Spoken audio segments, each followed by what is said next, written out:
오늘날 우리들은 많은 수수께끼를 가지고 살아가고 있습니다. 도대체 나는 무엇인가? 또 내 인생은 결국 인생이라고 하는 것이 무엇인가? 이러한 수수께끼들을 가지고 살아가고 있습니다. 먼저 첫째로 풀어야 될 인생의 수수께끼가 있습니다. 제일 먼저 이 인생이라고 하는 수수께끼가 이게 도대체 뭐냐? 우리는 어렸을 때 내가 장차 커서 어떤 사람이 될 것인지 굉장히 궁금해 하였습니다. 제 경우는 어렸을 때에 제 바로 위에 형님이 한 분 계셨습니다. 그런데 이 형님은 아주 부모님에게 사랑도 많이 받고, 그리고 또 교회에 가서 주일학교 선생님들에게도 아주 많은 사랑을 받았습니다. 그리고 그 노래하는 것, 찬양하는 것을 어려서부터 그렇게 좋아했습니다. 그래서 부모님이나 또 주일학교 선생님들이나 얘는 커서 꼭 목사가 될 거야, 이러한 이야기를 이제 들었는데, 그만 갑자기 죽음으로 인해서 전혀 준비도 안 된, 나는 계획도 없었는데 제가 지금 뭐가 됐습니까? 목사가 되었단 말이죠. 참으로 이 알 수 없는 인생의 수수께끼가 있어요. 우리는 어렸을 때 장차 내 앞에는 어떤 운명이 기다리고 있는지 모릅니다. 그럼에도 불구하고 나는 나중에 어떤 사람이 되었을지 아주 궁금해하고 있습니다. 할 수 있으면 좀 더 멋있고 좀 더 성공적인 사람이 되기 위해서 죽으라고 공부하고 열심히 살려고 몸부림을 칩니다. 그런데 어떤 사람은 어렸을 때는 너무 가난해서 옷도 제대로 변변히 입지 못하고 먹을 것도 제대로 먹지 못하면서 학교를 다녔지만 나중에는 크게 성공해서 아주 잘 인생을 살아가는 사람이 있습니다. 근데 어떤 사람은 어렸을 때는 그렇지 않았습니다. 굉장히 여유 있는 집에서 기대를 받으면서 살았는데 생각지 못한 어려운 일을 만나고, 그리고 일도 잘 풀리지 아니하는 바람에 아주 비참하게 인생의 마지막을 보내는 사람도 있습니다.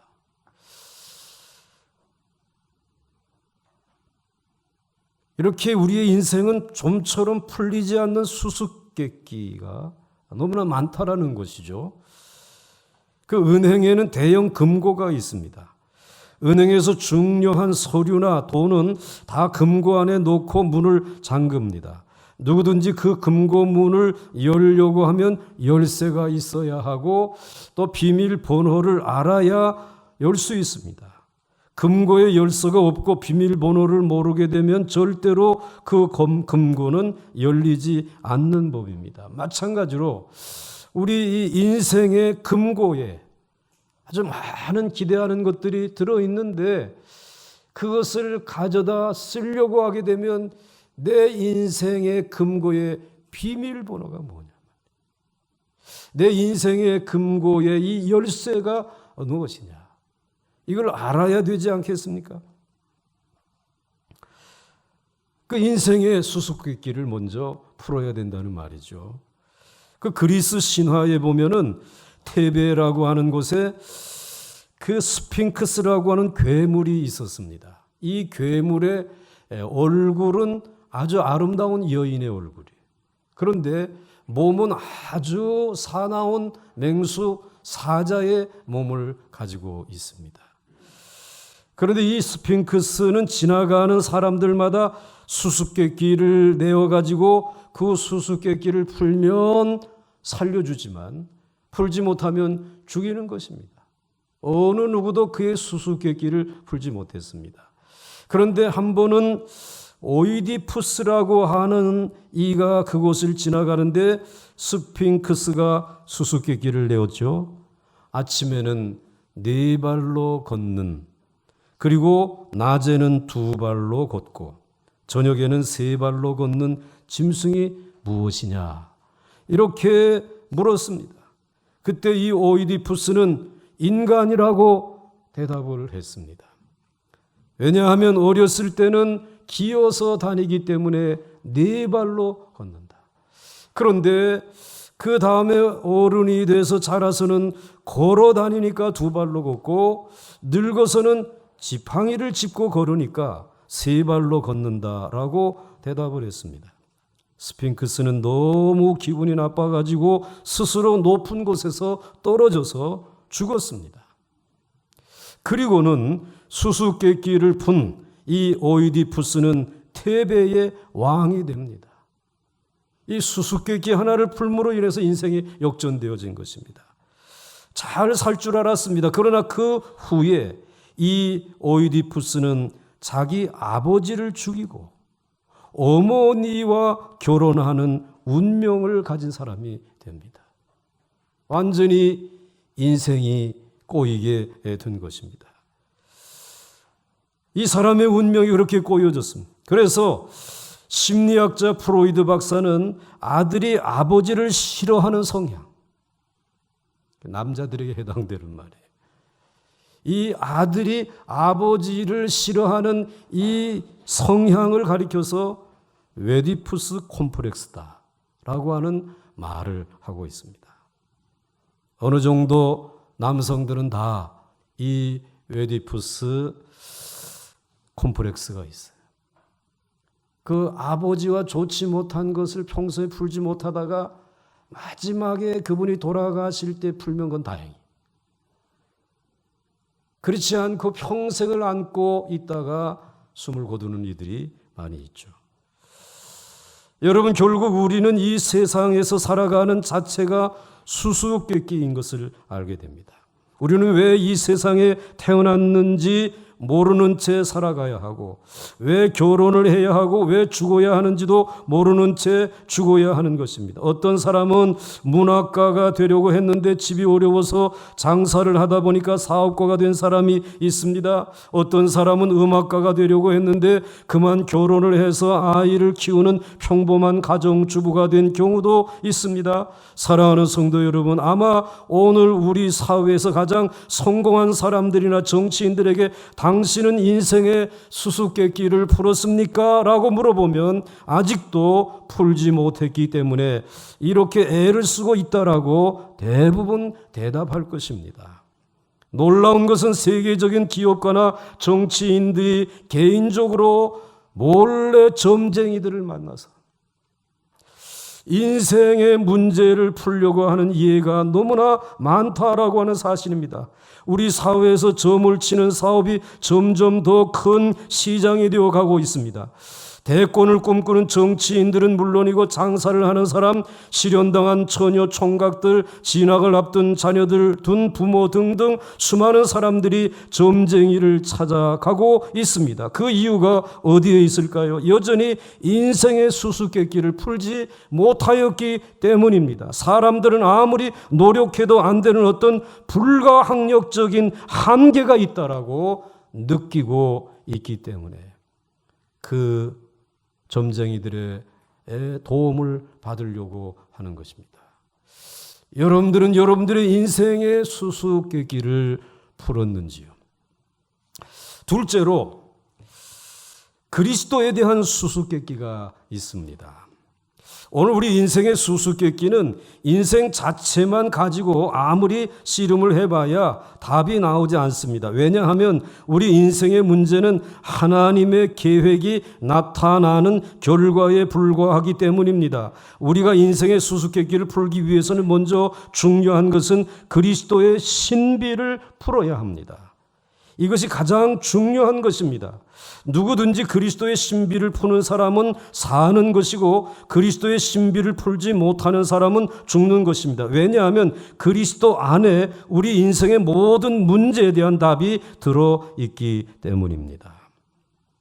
아멘을 안 하는 거 보니까 여러분들 인생 안에 여러분들이 모든 문제에 대한 답을 가지고 있는 모양인데, 그러면 한번 여러분들 그렇게 살아가시기 바랍니다. 아닙니다. 그리스도 안에 우리의 인생의 모든 문제에 대한 답이 들어있는 줄 믿으시기 바랍니다. 오늘 본문 말씀을 쭉 읽어 내려가다 보면 예수님께서 자신에 대하여 궁금해하는 유대인들에게 아주 수수께끼 같은 그런 말씀을 하시고 계십니다. 아마도 그 당시에 이 유대인들 가운데 예수님의 그 말씀, 예수님의 그 수수께끼 같은 말씀을 이해한 사람은 한 사람도 없었을 것입니다. 예수님의 이 말씀은 모든 인간들에게 내시는 수수께끼와 같은 것입니다. 이것이 풀려야 우리는 이 세상에서 멸망하지 아니하고 불안해하지 아니하고 아름답고 풍성한 삶을 살아갈 수 있는 것입니다. 오늘 그 이야기를 예수님께서 이제 해주시는 것이에요. 그래서 여러분들 오늘 본문 25절과 26절의 말씀을 보시게 되면 예루살렘 사람 중에서 어떤 사람이 말하되 이는 그들이 죽이고자 하는 그 사람이 아니냐, 보라 드러나게 말하되 그들이 아무 말도 아니하는도다. 당국자들은 이 사람을 참으로 그리스도인 줄 알았는가? 라고 하면서 이제 퀘션 마크를 달고 있습니다. 이 그리스도, 이 예수가 그리스도인가? 라고 하는 이러한 이제 물음표를 지금 달고 있는 것이에요. 우리는 예루살렘 사람들이 예수님에 대하여 하는 말을 통해서 두 가지 사실을 알 수 있어요. 하나는 25절 말씀에 예루살렘 사람 중에서 어떤 사람이 말하되 이는 그들이 죽이고자 하는 그 사람이 아니냐라고 지금 질문을 하고 있어요. 지금 예수님은 초막절을 맞이해 가지고 저 갈릴리 주변 가버나움이라고 하는 거기에서 사역을 하시다가 형제들이 야 이제 사람들이 많이 모이는 초막절에 예루살렘으로 올라가라 하는데 야 난 안 올라간다. 그리고는 미루고 동생들만 올려보내고 그 예수님은 지금 그 가버나움 갈릴리 근처에 있었어요.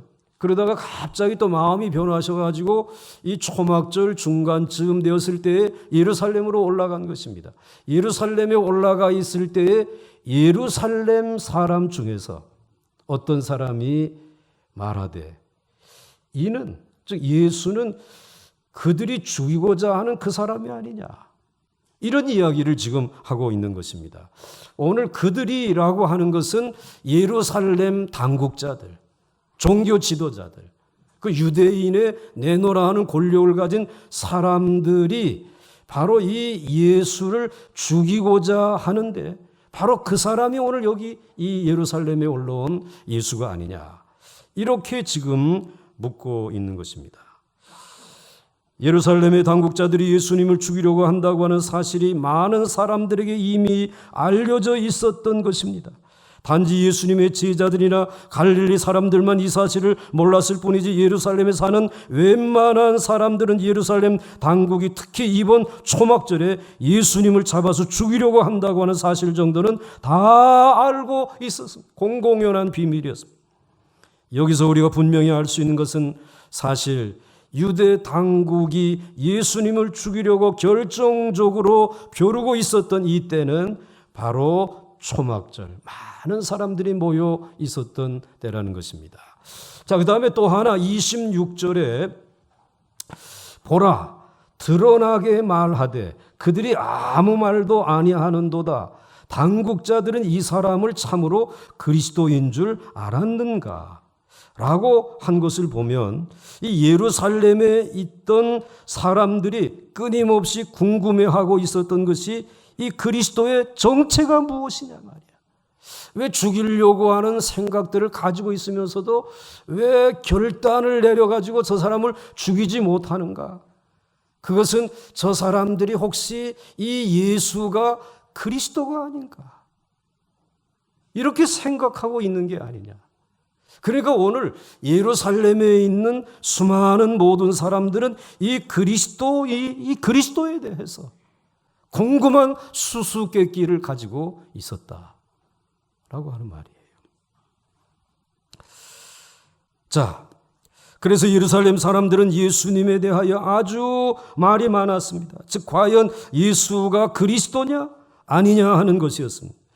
그들이 예수가 그리스도가 아닐 것이라고 생각하는 이유가 있었습니다. 그리스도가 아니다라고 생각하는 사람들은 그런 이유가 있었어요. 그 이유는 자신들이 그의 출생과 그의 성장 과정을 다 알고 있다고 하는 것입니다. 27절 말씀을 보시게 되면 그러나 우리는 이 사람이 어디서 왔는지 아노라. 그리스도께서 오실 때는 어디서 오시는지 아는 자가 없으리라 하시는지라 라고 말씀해 주시고 있는데 띄워놓고 계속 보시기 바랍니다. 즉 우리는 그 예수가 어디서 왔는지 안다라는 말은 나사렛에서 오지 않았느냐 말이야.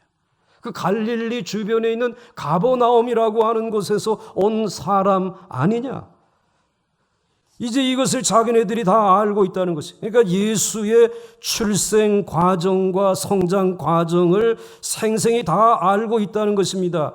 그 나사렛 가버나움에서 온 사람인 줄 다 안다는 것입니다. 그러나 27절 하반절 말씀에 보게 되면 그리스도께서 오실 때에는, 즉 메시아께서 오실 때에는 어디서 오는지 아는 자가 없으리라 하는지라.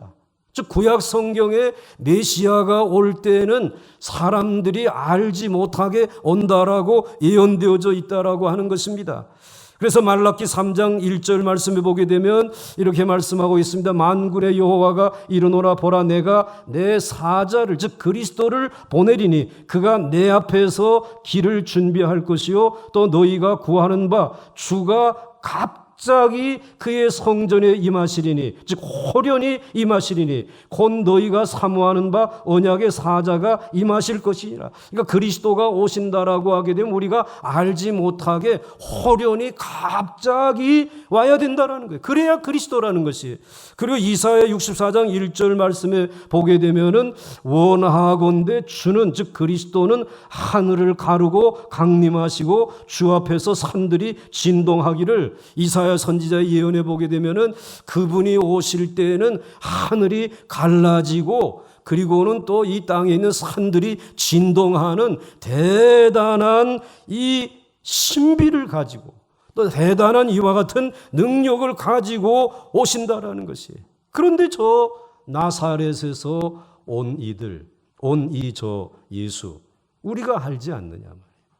뭐 갑자기 하늘에서 내려온 것도 아니고 그것도 어떤 징조가 나타난 것도 아니기 때문에 그는 그리스도일 수가 없다라고 하는 것입니다. 그리스도에 대한 이 수수께끼를 저들은 지금 잘못 풀고 있는 것이에요. 거기에 비해서 또 어떤 사람들, 일부의 사람들은 예수님이 행하신 기적을 보게 되면 오병이어의 기적을 뭐 물이 변하여 포도주가 되게 하시고 뭐 그러면서 이 바람과 파도를 잠잠케 하시고 물리를 걸어오시는 뭐 병든 자를 고치시는 이러한 기적을 보게 되면 그리스도가 오셔도 이보다 더 큰 능력을 행할 수는 없다 말이야. 그러니까 저 예수는 그리스도다 라고 생각하는 이들이 있었다는 말입니다. 사랑하는 성도 여러분, 예수님은 유대인들이 예루살렘에서 예수를 붙잡아서 죽이려고 하는 계획을 이미 알고 계셨습니다. 그래서 동생들이 예루살렘으로 올라가자고 해도 올라가지 않고 있다가 따로 몰래 올라가셨습니다. 그리고 올라가신 후에도 조용히 숨어 계셨습니다. 그러다가 초막절 명절이 중간쯤 지났을 때 예수님은 성전에 올라가서 대담하게 나타나셔서 가르치기 시작하셨습니다. 유대인들의 입장에서 본다면 그렇게 찾던 사람이 제 발로 나타난 것입니다. 그러나 이상하게도 아무도 예수님을 체포하지 못하는 것입니다. 그래서 예수님이 예루살렘에 나타나시면 잡아서 죽이려고 준비하고 있다고 하는 사실을 알고 있는 사람들은 웅성거리기 시작했습니다. 즉 아마도 예루살렘 당국이 예수님을 그리스도로 인정을 하게 되어서 예수님을 잡지 않기로 한 것이 아니냐 하는 것이었습니다. 예수님에 대한 궁금증이 수수께끼와 같이 더 많아지고 깊어지게 된 것입니다. 우리의 인생의 수수께끼, 그리고 예루살렘에 있는 유대인들이 예수님에 대한 수수께끼를 지금 안고 있는 것이에요.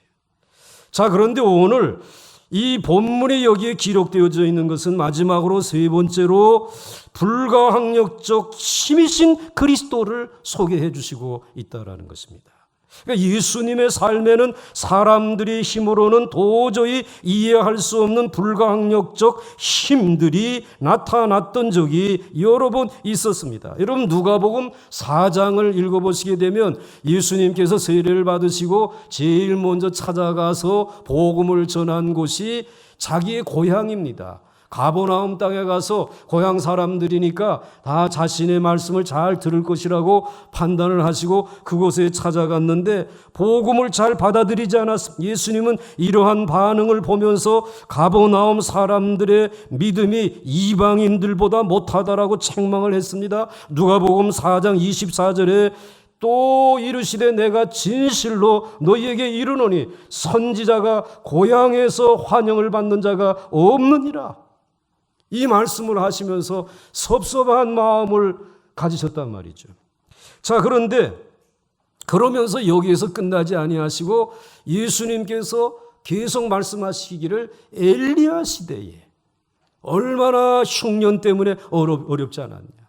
그래서 이스라엘의 많은 과부들이 참 살기가 어려웠는데, 그런데 이스라엘의 과부들은 엘리야 선생님의 말씀을 믿지 않았다는 거예요. 그 말씀을 믿었으면 기적이 일어날 텐데 도리어 이방 사람, 이방 여자였던 사렙대 땅에 있는 사렙다 과부 한 사람만, 엘리야가 왔을 때에 엘리야 선생님이 요구하는 대로 그분에게 남은 이 가루로 떡을 만들어 대접을 하고, 그리고는 그 통과 그 병에 있는 기름이 떨어지지 아니할 수 있는 놀라운 기적의 축복을 그를 통해 받았단 말이에요. 이방 과부만 하나님의 말씀을 믿었어요. 이 엘리야의 말씀을 안 들었다. 또 그 다음에 이 엘리사 선지자, 엘리사 선지자 때는 또 왜 그 나라에 이 한센시 병에 걸린 사람들이 많았는지. 그렇지만 엘리사 선생님이 갑절의 영역을 받은 사람이기 때문에 뭐 얼마든지 치료해 줄 수 있는데 이스라엘 사람 가운데는 한 사람도 고침을 받지 못했다라는 것이, 믿질 않았다라는 것이. 그런데 그 이방 사람 수리아 군대 장관 나만이 그만 이 엘리사 선생님의 말씀을 믿고 요단강 물에 가서 목욕을 하고 그 병을 깨끗이 고침을 받았단 말이지. 그러니까 그 이야기만 보더라도 선지자들이 고향에서는 대접을 받지 못하고 있었다고 하는 사실이 증명되지 않습니까? 이렇게 얘기를 했더니 회개나 하고 좀 예수님의 말씀을 좀 들어야 되는데, 예수님의 고향 사람들이, 이 가버나움 사람들이 화가 머리끝까지 올라가지고 예수님을 끌고 절벽 낭떠러지까지 끌고 가서 이제 밀어 죽이려고 하는 일이 벌어졌습니다. 그런데 이상하게 거기서 예수님에게 더 이상 손을 대지 못하게 되었어요. 낭떠러지까지 끌고 가기는 했지만은 이상하게 거기서 꼼짝하지 못하게끔 자신들이 멈추게 되었어요. 그리고 예수님은 그들 사이를 유유히 빠져나왔어. 누가복음 4장 29절 30절에 이렇게 기록되어졌어요. 일어나 동네 밖으로 쫓아내어 그 동네가 건설된 산 낭떠러지까지 끌고 가서 밀쳐 떨어뜨리려고 하고자 하되, 가로 열고 뭐라고 되어져 있느냐? 꼼짝할 수 없게 되었더라. 예수께서 그들 가운데로 지나서 유유히 가시니라. 유유히는 제가 가로에다 놓은 거예요. 예수님에게는 불가항력적인 능력이 있었다. 사람들이 손댈 수 없는 그런 힘과 그 능력이 예수님에게 있었다.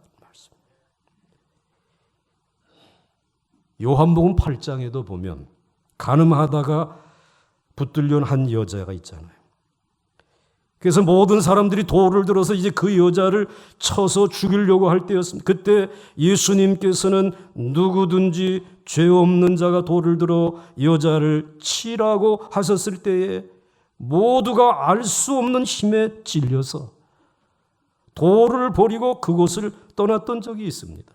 요한복음 8장 9절과 10절 말씀에 그들이 이 말씀을 듣고 양심의 가책을 느껴 어른으로 시작하여 젊은이까지 하나씩 나가고 오직 예수와 그 가운데 섰는 여자만 남았더라. 예수께서 일어나사 여자 외에 아무도 없는 것을 보시고 이르시되 여자여 너를 고발하던 그들이 어디에 있느냐?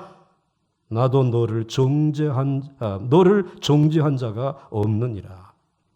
예수님에게는 불가항력적인 이 권세가 그에게 있었단 말이에요.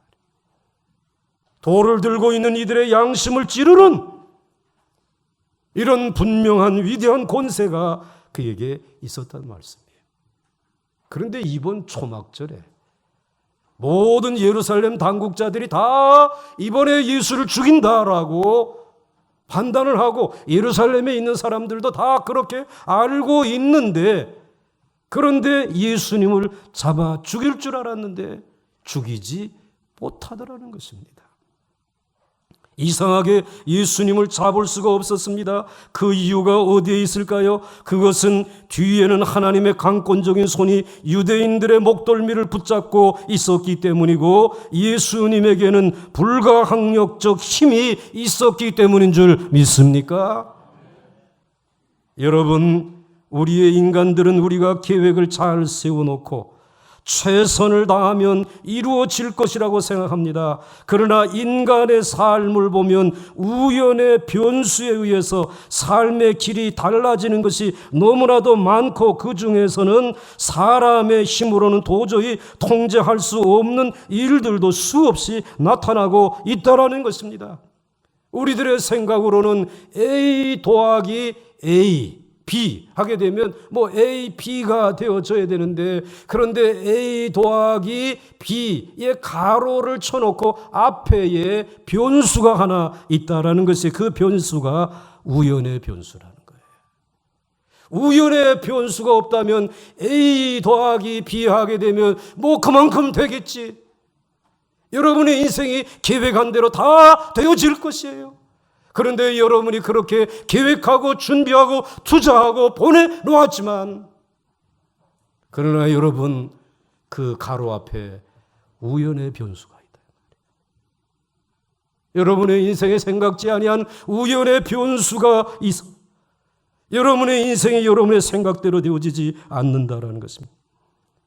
우리는 여기 본문에서 우리의 인간의 힘 외에 분명히 또 다른 변수가 인간들의 삶 위에 힘을 발휘하고 있다고 하는 사실을 깨닫게 됩니다.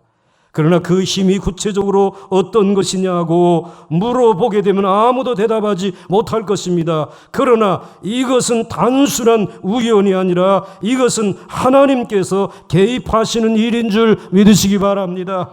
하나님께서는 모든 것이 인간의 악한 뜻대로 이루어지지 않도록 언제나 간섭을 하시는 것입니다. 아마 하나님께서 모든 것을 인간의 손에만 맡겨두고 내버려 두셨더라면 인간들은 단 며칠 만에 모든 것을 다 엉망으로 만들어버리고 말았을 것입니다. 우리가 우리 자신의 삶을 돌이켜보면 우리가 생각했던 대로 되어진 것이 하나도 없다는 것을 알게 됩니다. 그런데 우리가 다른 사람들의 삶에 대해서는 알지 못하지만 우리 자신의 삶을 돌이켜보면 우리 인생에게 가장 큰 사건은 역시 예수를 만나게 되고 예수를 믿게 되었던 것이라고 말할 수 있습니다. 어쩌면 우리의 모든 삶이 엉킨 것 같고 상처난 것 같은데, 사실은 우리가 바른 신앙을 가지고 예수를 믿게 하기 위해서 이 한 가지 때문에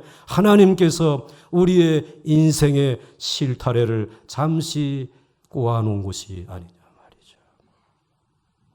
이 수수께끼의 실타래를 푸시는 분은 예수 그리스도, 불가항력적인 힘을 가지신 예수 그리스도이신 줄 믿으시기 바랍니다. 사랑하는 성도 여러분, 모든 것을 자신의 뜻대로 하시는 분은 오직 하나님 한 분뿐이십니다. 그래서 에베소서 1장 11절에서 사도 바울은 하나님에 대하여 이렇게 말하고 있습니다. 같이 읽겠습니다. 시작. 모든 일을 그의 뜻의 결정대로 일하시는 이의 계획을 따라 우리가 예정을 입어 그 안에서 기업이 되었으니 아멘. 모든 일들이, 크고 작은 모든 일들이 우리 주님의 뜻 안에서 이루어지는 줄 믿으시길 바랍니다. 그러므로 그분의 모든 계획을 따라서, 그의 예정을 따라서 여러분은 그분의 기업이 된 줄 믿으시길 바랍니다. 이제 A 더하기 B라고 하는 가로 앞에 여러분에게 있는 변수는 예수 그리스도이시기를 주의 이름으로 축원합니다. 예수 그리스도께서 여러분을 생명의 길로 인도하시기 위해서 예수님은 십자가에서 죽으시고 여러분을 살려 영원한 생명을 주시고, 그리고 여러분들의 생명이 이 세상에서 쇠하여지지 아니하도록 예수 그리스도께서 부활하셔서 하늘로 승천해 올라가신 줄 믿으시기 바랍니다. 여러분의 생명은 부활하신 주님께서 영원토록 지키시고 축복해 주시는 줄 믿으시길 바랍니다. 예수 그리스도, 그분은 사람에게서 나신 분이 아니라 하나님이 약속하신 하나님의 아들이시고, 그리고 그분은 불가항력적인 힘과 능력과 지혜와 권세와 모든 복을 가지고 계신 분이신 줄 믿으시기 바랍니다. 그래서 예수 그리스도를 의지하는 사람에게는 여러분의 인생의 수수께끼가 풀려지는 줄 믿으시길 바랍니다. 여러분의 인생의 이제 모든 삶의 축복, 하나님의 그 비밀 금고, 이 비밀 금고에는 여러분의 인생을 위한 모든 보화들이 거기에 다 담겨져 있습니다. 그런데 그 귀한 금고의 비밀번호는 예수 그리스도라는 말씀이에요. 그 예수 그리스도를 만난 사람들은 그 비밀 금고를 열고 예수 그리스도의 이름으로 구할 때마다 주님께서 외면치 아니하시고 여러분들에게 응답해 주시고 하늘의 은혜와 복을 부어주시는 줄 믿으시길 바랍니다. 세상을 이길 수 있게 해주시는 놀라운 능력이 불가항력적인 그리스도 안에 있는 줄 믿으십니까? 오늘 그분과 함께 여러분의 인생에 풀려지지 아니하는 문제, 그 문제들을 풀어갈 수 있기를 주의 이름으로 간절히 축원합니다. 함께 찬송하겠습니다.